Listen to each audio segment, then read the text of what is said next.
This video is made for adult collectors because this toy is definitely made for an adult collector.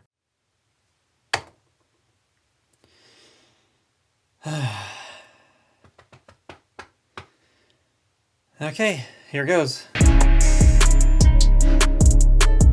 So, MP-44s, there is basically no difference other than deco and a couple of tiny tweaks. This is the masterpiece toy. And when it came out, it was heavily criticized that it was too expensive and came with a bunch of stuff that people didn't really want. It was also so complicated and had like breakable knees, paint chipping, etc. Now, I know some people in the comments are okay with a lot of that, and that's fine. Your threshold for what happens to a toy is different from everyone's, and that's completely fine. There's no problem with that. For me, if you're paying this much, none of that should be happening. Now, I was told that MP-44s was a much better experience with tolerance fixes and a nicer conversion time and a much cheaper price, but yeah, I didn't really experience any of that apart from the price not being $500 US. Like, I was almost finished transforming it and tweeted this out because, God, are we past the threshold yet? We are? Cool. Fuck you. Also, I know a lot of the comments are going to reference Jobby's video because they did in the tweet I made. But yes, I have seen it. And yes, we did talk about MP-44. And yes, I did jump scare him with MP-44 on the YouTuber panel. You'll see that once the panel releases. Anyways, this is MP-44 and it's one of the toys of all time. That's for sure. When I opened this up, I was with Sam's Forge and he was like, why does yours not want to fit together? And yeah, no matter how hard I try, it does not want to stay fully together either. Or it's bending in the middle and I don't understand why. But that aside for a moment, it looks nice, like really nice from these angles, because once you look at the back end, oh boy, that's a mess. Now, one could argue you put the trailer there and it hides it away so it doesn't really matter, which when the original one came out, it was sold with a trailer, so that's fine. But this one is sold without the trailer. So you are always seeing that mess, and it is a bit of an eyesore, and I don't like it very much. I do like the metallic finish and the chrome for the grille, the headlights, the side mirrors, we'll get to the side mirrors in a minute, and the smokestacks and rims. The black windshield is a nice touch, and he has opening doors, but no minifigs to come with, which I am totally okay with that. I wonder if I can fit Kai in here. No, he doesn't want to fit. This door, though, there are these little tabs that hold the window in place. I was folding the side view mirror out normally, and it snapped on one side. It just doesn't, like, the window doesn't like staying in anymore. That's really fun. I love that. I didn't want this to be another MPG trainbot situation, but it kind of is. I'm not very happy with this so far. Granted, the MPG guys had really nice train modes, and this thing, the vehicle mode is okay from the front, but it's still not the greatest. Now, the transformation. The reason I wanted to start in truck mode is because this is I want to rip my nails out if I go the other way and I have to film it. And as I want this to be in robot mode when I display it, I'm going to start this video in truck mode and then go to robot mode because then I don't have to touch it after this video. Okay, this is my clock app. This is a stopwatch. Bear with me. This is a stopwatch. I'm going to start this and then we're going to transform this. I'm going to be editing this heavily because it's going to take forever and this is not going to be a step-by-step guide, more so me pointing out things I don't like. So this is going to tell us how long this transformation actually takes because I don't actually know how long it takes. It just feels like an eternity. So 3, 2, 1, and go. And immediately, yeah, get this whole thing situated. Something's not right already. No, that's right. Okay, I'm just stupid. Up and over like that and fold it flat and fold this flat. Okay, that's that. All right, let's split this open. Bring this section up on a double hinge very precariously. Come back here, rotate this. Well, rotate the trailer hitch in. Put that up there. Shift this panel, rotate it. Rotate it. Why won't it rotate? We're gonna bring that down. Bring that down and around. Fold this side section. Get this whole assembly retabbed back in. Bring this part in to close. Fold that over the wheel. Come on. Rotate that. And, oh, make sure it's lined up. And that's a foot or a leg done. Let's work on the arms now. So what we're going to do first here is just take these and just get them out of there. Get out of, open the shoulder. Now we're going to, I'm going to just go fold the butt flap down Get the hip skirts down, bring the legs down, get all this properly oriented. Then we're going to untab the cab from the crotch, and we can bring it up. Oh boy. Get this up and out of the way. Open this section up, which by the way, these windows just want to come out. Like you can see that big gap right down there. That's fantastic. I love that. Oh, there's his head. Hello. Come down in here. Bring this piece out. You want to get this entire torso shifted. Push this section back, which will in turn move these shoulder bits. Get this head piece all the way up. Then you flip these chest pieces up to fill in that gap. Fold this section down. His head fell off. MP-44, what the hell are you doing? Then get these side sections up and in. Bring it down. And then snap that into place. Bring the matrix chamber up. Close up the chest. We're getting somewhere. We're getting somewhere. Then you bring this section down. You fold these down. And then you take this piece here. You bring it up and that will lock everything into place at the back there. Then the hands. The arms are actually kind of cool. So you bring this down, rotate it, then you close up the smokestack and close that up.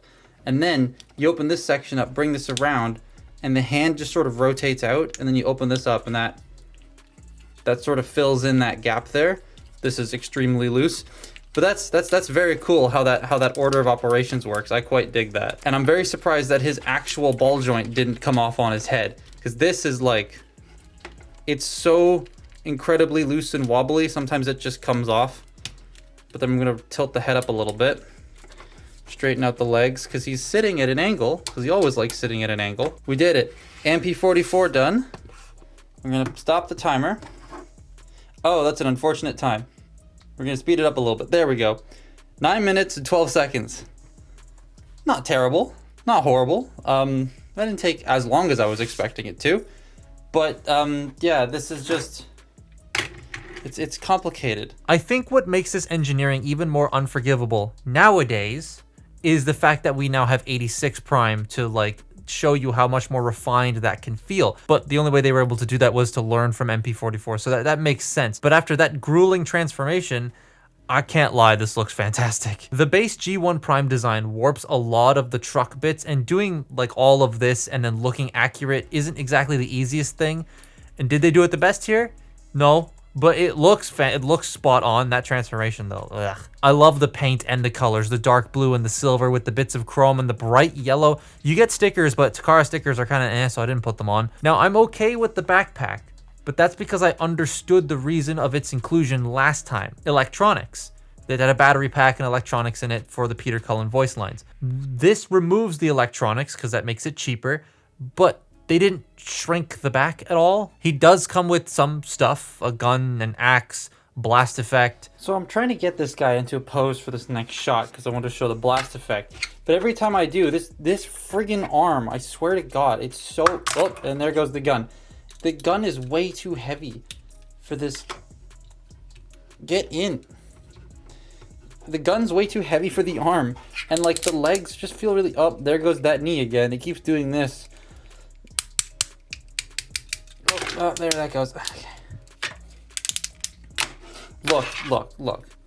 He has a blast effect, okay? He can do this. That's all I want to show off in a cool pose. Why can't he stay in a cool pose? He's just been loose, like, all the time. It's really freaking annoying. Alt head, a thing for that masterpiece stands, if you have a masterpiece stand, and a matrix that is entirely made of metal.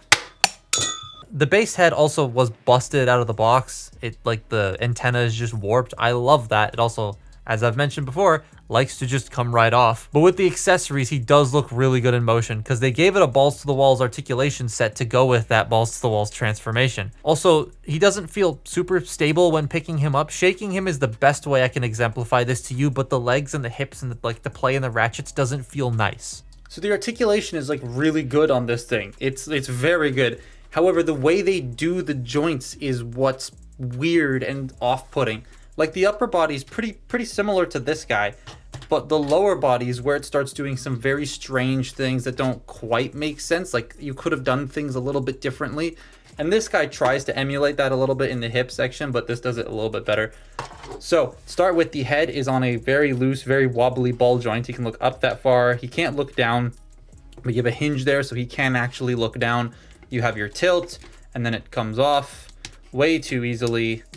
Good Lord. Shoulders, they're on ratchets. They can do a full 360. Now the shoulder ratchets aren't the strongest things in the world. This is taking me no effort to do. And when I was trying to get him into that pose where he's like got his arm extended with the gun was actually too heavy for the blast effect is rolling around on the desk. The gun, let's put it in his hand. Oh, stay in the hand, you fucking idiot. Oh, there goes the gun. Well, the gun's not staying in his hand, but like this is not the strongest ratchet in the world. They can go out. Ah, there we go. They can go out that far. This one doesn't want to do the thing. I don't want to break it. And then you got like an extra joint there as well. You have your really, really loose bicep rotation, though thankfully these are just on screws, so I could fix that. You have a little bit over 90 degrees of bend at the single jointed elbow. Wrist rotation, fingers are 3-finger trigger finger split with a thumb motion. He does have a waist joint though, as you can see, that's as far as it goes. But when you unclip the ab crunch, you can then get the full waist joint, and you have that ab crunch though. It's not the strongest ab crunch in the world. Click that back in. Now the hips. The hips and legs do some interesting things. So you have this hip skirt right here, normal hip skirt, normal hip skirt. This is not though. When you rotate the leg, it eats the front hip skirt, and then when you bring it back, it comes back. And it's because this little tab right here in this section bumps up into this, pushing it forward, and then there's another one that catches it and brings it back. The Magic Square version, stand up MP-44. The Magic Square version, oh, that sounds awful, hides the hip skirt away, but doesn't really have the thing to catch it and bring it back, so you have to like manually push it. That's how the Magic Square one does it. This one does it a little bit better. You do have your thigh rotation, the hips can go out that far, they can go back that far as well. Now the knees. The knees used to break on the original copy because of a couple of like tabs they had to slide into here. And I don't know what the purpose of those were exactly, because I've never messed with the original one, but this one doesn't have that, so I can just go ham and bend the knee. However, you cannot go ham bending the knee back because it does this. You have to make sure that, because this ratchet only goes so far, that's as much teeth as it has. So you gotta come, and you gotta start bending the lower knee first, and then get the rest of the knee forward so that it all stays lined up. That's really stupid. I think that's really stupid. If you want to make a moving knee pad, that's fine, but like, look at a bunch of Gundams, look at how they do it, and then try and incorporate. I know this has to transform, but this knee doesn't do anything. It stays as a knee even in truck mode.